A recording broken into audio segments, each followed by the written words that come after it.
ఒక దొంగను పోలీసులు పట్టుకుని కోర్టులో జడ్జిగారి ముందు ప్రవేశపెట్టారు.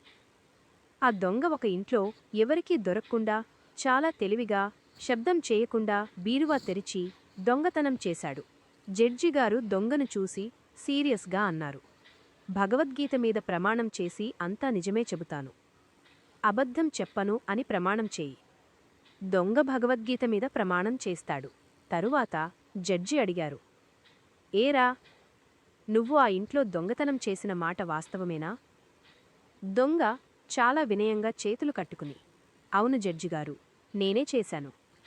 జడ్జిగారికి ఆ దొంగ తెలివితేటల మీద ఆసక్తి కలిగింది.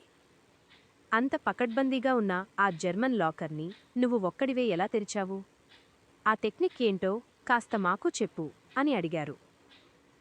దొంగ ఒక్క క్షణం ఆలోచించి చాలా సీరియస్గా ముఖం పెట్టి ఇలా అన్నాడు, క్షమించండి జడ్జిగారు, మీకు అంతగా నేర్చుకోవాలని ఉంటే మీ ఫోన్లో ఇంటర్నెట్ ఆన్ చేసి యూట్యూబ్లో నా ఛానల్ స్మార్ట్ దొంగతనాలుని సబ్స్క్రైబ్ చేసుకోండి.